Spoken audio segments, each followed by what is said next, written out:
हाय दोस्तों, कैसे हैं आप सभी। मैं डॉक्टर आनंद व्यास अगेन अपने यूट्यूब चैनल पर आप सभी का स्वागत कर रहा हूं और आशा कर रहा हूं कि आप सभी ठीक है, मस्त हैं, एंजॉय कर रहे हैं। तो अपन आ चुके हैं डिजाइन थिंकिंग के ऊपर और डिजाइन थिंकिंग में अब अभी अपन सेकंड यूनिट की ओर आ चुके हैं।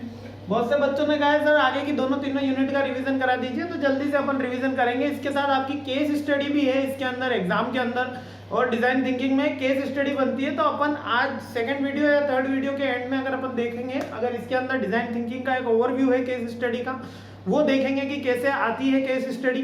थर्ड यूनिट पे मैं ये सिखा दूंगा आपको नेक्स्ट वीडियो में कि केस स्टडी कैसे सॉल्व करनी है। लेकिन सेकंड यूनिट के अंदर भी कुछ जो बेसिक पॉइंट्स हैं वही रिपीट हो रहे हैं फर्स्ट यूनिट के। तो क्या है, अभी तक अपन फर्स्ट यूनिट के कौन कौन से इनोवेशन एंड क्रिएशन में, क्रिएटिविटी में डिफरेंस देख चुके हैं, कैसे प्रोसेस होता है, डिजाइन थिंकिंग देख चुके हैं, डिजाइन थिंकिंग का बेसिक मीनिंग अभी तक हम देख चुके हैं। तो आइए आगे देखते हैं।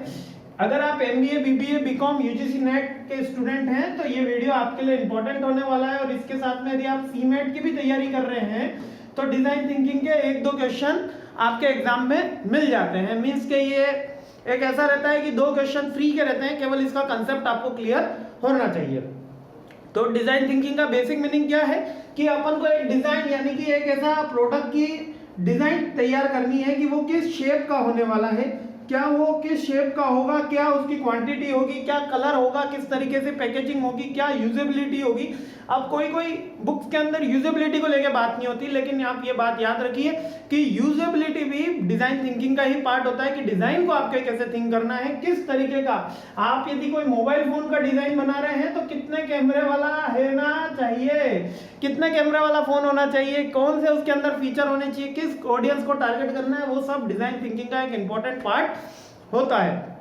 पहले हम टारगेट ऑडियंस डिसाइड करते हैं, उसके बाद डिजाइन थिंकिंग का प्रोसेस करते हैं। तो जल्दी से देख लेते हैं सेकंड यूनिट के अंदर कौन कौन से पॉइंट्स हैं। सबसे पहला जो an exercise design thinking and implementation, यानी कि डिजाइन थिंकिंग की एक्सरसाइज कैसे की जाए।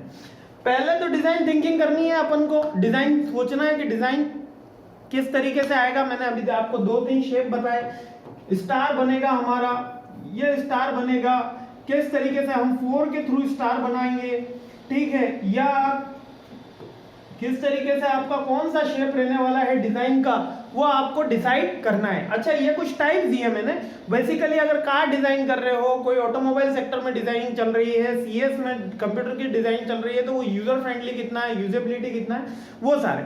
अब एक्सरसाइज क्या है, exercise are helping designers to understand users. अब ये एक्सरसाइज मींस कि ये डिजाइन बनाने से पहले हमें क्या करना है, वो उसकी एक्सरसाइज कहलाती है। तो सर क्वेश्चन क्या बनता है, मूल मुद्दा तो क्वेश्चन का ही है ना।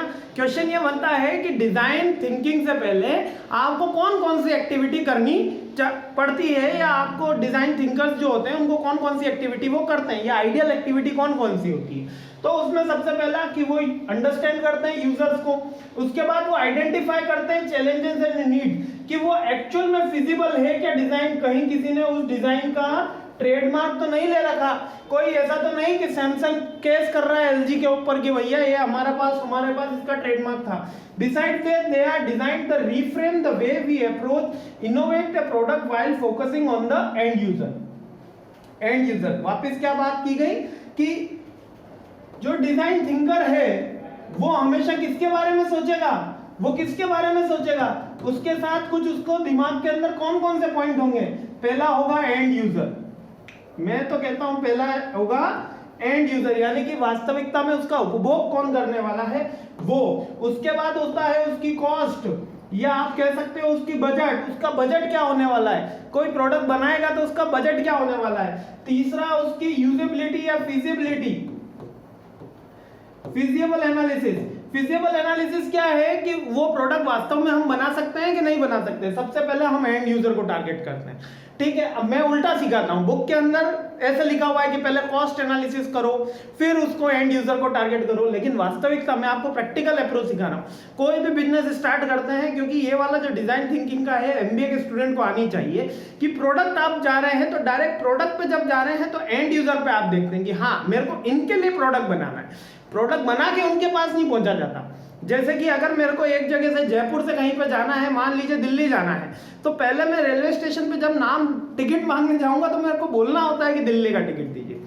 तो यानी कि मेरे को मेरे गंतव्य स्थान यानी कि एंड यूजर का पता होना चाहिए। उसके बाद मेरे को कॉस्ट एफिशिएंसी आनी चाहिए, उसके बाद उसकी फिजिबिलिटी की किस किस मेथड्स के थ्रू ये अचीव किया जा सकता है, कौन सा वेरियस ऑप्शन ऑप्ट किया जाएगा, क्या मैं ये वाला ऑप्शन लूंगा, ये स्टार बनाऊंगा, ये डिजाइन बनाऊंगा, ये डिजाइन बनाऊंगा, क्या उसकी लीगल तो कोई बैरियर नहीं है, ये सारी की सारी चीजें इसके अंदर चेक करी जाती है। उसके अलावा आप कुछ आइडेंटिफाई कर सकते हो कि उसमें और कौन कौन से चैलेंजेस आ रहे हैं, मींस के cost wise, employment wise, R&D wise, और इसके अलावा एनवायरमेंटल फैक्टर्स, एनवायरमेंट में इंटरनल फैक्टर्स और एक्सटर्नल फैक्टर, ये सारे आइडेंटिफाई करने के बाद हम इस पर पहुंचते हैं, डिजाइन बनाने के ऊपर पहुंचते हैं। और डिजाइन का वही 3 प्रोसेस है, कौन कौन सी अपन पिछली यूनिट के अंदर भी सीख चुके हैं, नहीं सीखा है आपने अभी तक, वीडियो नहीं देखा है तो वो वाला वीडियो भी देख लेना, क्योंकि उसी का ही रिपीट टेलीकास्ट हो रहा है। एम्पैथी, एम्पैथी का मतलब क्या है, put yourself in the user shoe, यानी खुद सोच के देखो कि यदि आप उसकी जगह होते तो आपको किसकी रिक्वायरमेंट होती। अगर आप कुछ अगर एक उपभोक्ता होते हैं उस चीज के, या आप उसके कंज्यूमर होते तो आपको किस चीज का रिक्वायरमेंट होती, ये फर्स्ट पॉइंट आपका बनेगा। उसके बाद आप क्या करोगे, आइडिएट करोगे, यानी कि वो चीज इमेजिन करोगे आप में और उसको क्रिएट करोगे, फिर उसका प्रोटोटाइप बनाओगे। यहां पर क्रिएशन है माइंड में, ठीक है, और यहां पे उसका इनोवेशन है, ठीक, हाँ। और ये एम्पैथी का मतलब पहले आप प्रॉब्लम आइडेंटिफाई करोगे। जैसे एक प्रॉब्लम थी कि एक जगह से दूसरी जगह जाना है, रात का समय है और मेरे को कार की आवश्यकता है, लेकिन मेरे पास कार नहीं है, तो क्या करा जाए। तो ये प्रॉब्लम आइडेंटिफाई हुई, फिर उन्होंने आइडिएट करा, यानी कि उस आइडिया के ऊपर वर्क किया कि क्यों ना एक ऐसी एप्लीकेशन बनाई जाए जिससे कोई एक कार आपके घर पे आए और आपको आपकी डेस्टिनेशन तक छोड़ दी जाए। फिर प्रोटोटाइप यानी उसका बीटा वर्जन बना के लॉन्च किया गया। यही तो उबेर और ओला ने करा कि पहले स्टार्ट में काफी उन्होंने कैशबैक के ऑफर दिए और अब उनके जो चार्जेस हैं वो हाई हो गए। तो पहले उन्होंने कॉमर्शियलाइजेशन और इसके अगले पॉइंट्स आ रहे हैं। तो ये बेसिकली एक्सरसाइज के पॉइंट्स होते हैं कि एक्सरसाइज में केवल 3 ही पॉइंट आते हैं, जब प्रोसेस हो जाती है तो 2 पॉइंट और जुड़ जाते हैं। कौन से जुड़ जाते हैं, एम्फेसाइज, डिफाइन, आइडिएट, प्रोटोटाइप। और जब हम इसकी प्रोसेस पे बात करते हैं तो टेस्टिंग का जो पॉइंट है हमारा वो अगला आ जाता है। जब हम एक्सरसाइज कर रहे हैं तो याद रखिएगा वो हमारे इन हाउस हो रहा है, और जब टेस्ट करते हैं तो आउटसाइड ऑफ द हाउस होता है, मींस कि आपकी कंपनी के प्रीमाइसेस के बाहर होता है। यानी कि ये जो 3-4 पॉइंट तक होगा यहाँ का डिफाइन, एम्फेसाइज और डिफाइन दोनों अपन ने आगे कॉमन में पढ़ लिए। आइडिएट और प्रोटोटाइप ये पॉइंट तक अपन ने देख लिया। अब इसको अगर आउटसाइड ऑफ द कंपनी करा जाता है तो ये क्या कहलाता है, टेस्टिंग कहलाती है। आगे बढ़ते हैं। अब case study in design thinking, वाह, नेक्स्ट इंपॉर्टेंट पॉइंट आ गया कि केस स्टडी आएगी डिजाइन थिंकिंग में तो कैसे करेंगे। तीसरी यूनिट के अंदर तो केस स्टडी सब कुछ आज करवा देंगे। केस स्टडी सॉल्व करना सिखा देंगे, कैसे अप्रोच करना है। मेन ये नहीं है कि आपको उसको क्या आउटकम निकालना, आउटकम मेरे को लगता है कि 60% स्टूडेंट का कॉमन होगा, लेकिन कैसे अप्रोच करना है उस क्वेश्चन को, कैसे हमको खेलना है। अगर वो आप उस तरीके से करेक्ट मैनर से अप्रोच करेंगे उसको तो आपकी केस स्टडी के नंबर्स कुछ ज्यादा बढ़ जाएंगे। तो देखते हैं पहले डिजाइन थिंकिंग की case study. Demonstrate the value of the design thinking methodology. They show how the design thinking methodology help to creatively solve problems, improve the success rate, innovation, corporation, education, social impact और the public sector by focusing on the needs of the human। सब कुछ एक बार needs of the human के ऊपर design thinking टिकी हुई है, यानी कि एंड यूजर को क्या बेनिफिट होने वाला है, एंड यूजर को क्या बेनिफिट होने वाला है। सर बिल्कुल समझ में नहीं आया केस स्टडी के बारे में। तो देखिए केस स्टडी का मतलब होता है कि एक आपके सामने प्रॉब्लम दे दी जाती है, उस प्रॉब्लम का आपका सॉल्यूशन लिखना है। लेकिन याद रखिए आप हमेशा सॉल्यूशन किसके लिए लिखेंगे, एंड यूजर यानी ह्यूमन के फेवर में लिखेंगे और बजट का ध्यान रखेंगे। सपोज एक केस स्टडी अब मैं आपके सामने रखता हूं, एक छोटी सी केस स्टडी, वैसे तो पूरा पैराग्राफ होगा अगर लिखने को जाऊं, IIMs में आई भी काफी फेमस केस स्टडी है। इसको अपन देखते हैं। पहला, एक बंदा है M जो क्या है, फैशन डिजाइनर है। ये भैया जो है वो फैशन डिजाइनर है और इनकी जो एज है वो है 65। कितनी है, 65 एज है, यानी रिटायर्ड आदमी टाइप है।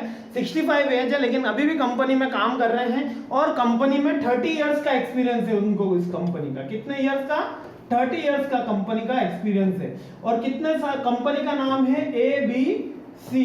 हाँ, अब ABC कंपनी का नाम है, 30 इयर्स का एक्सपीरियंस है। तो अब आगे बढ़ते हैं। उसी कंपनी में दूसरे बंदे ने इस कंपनी में N ने ज्वाइनिंग करी। अभी तक तो हमारे साथ M थे, N भैया ने ज्वाइन कर लिया। अब ये N भैया जैसे ही ज्वाइन हुए, ये यंग है, इनकी एज है 25। कितनी एज है? 25। और ये गोल्ड मेडलिस्ट है, और ये भी फैशन डिजाइनर है। क्वेश्चन समझिएगा, वापस से रिपीट कर रहा हूं। M है वो फैशन डिजाइनर है, उनकी एज है 65, और वो एक कंपनी में काम कर रहे हैं पिछले 30 सालों से।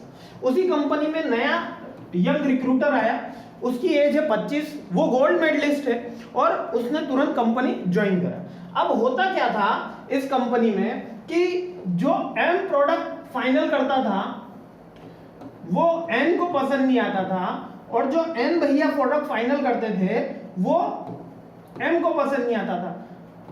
मतलब एक दूसरे में ग्रेवियंस था। ग्रेवियंस होने के कारण न तो M के प्रोडक्ट फाइनल हो रहे थे, ना M की प्रोडक्ट डिजाइन फाइनल हो पा रही थी। दोनों के दोनों फैशन डिजाइनर थे, एक गोल्ड मेडलिस्ट था और एक के पास जो था वो एक्सपीरियंस था 30 साल का फैशन डिजाइनिंग इंडस्ट्री का, और दोनों ही एसेट्स थे कंपनी के लिए। तो दोनों में से निकाला किसको भी नहीं जा सकता।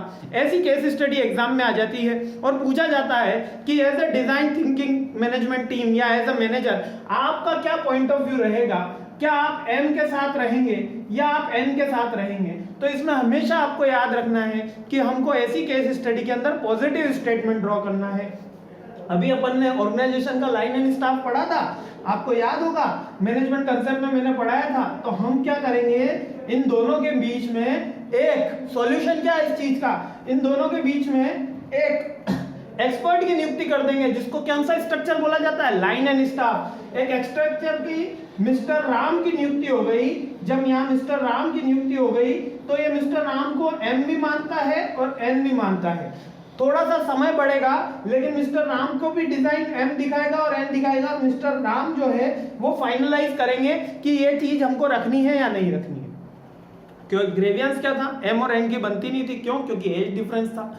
ठीक है, लेकिन हुआ क्या कि मिस्टर राम को अपॉइंट किया गया और उसका सॉल्यूशन निकाला गया और फिर डिजाइन क्रिएट किया गया। तो डिजाइन थिंकिंग का एक ये मैंने छोटी सी केस स्टडी बताई आपको और उसका क्वेश्चन भी बताया।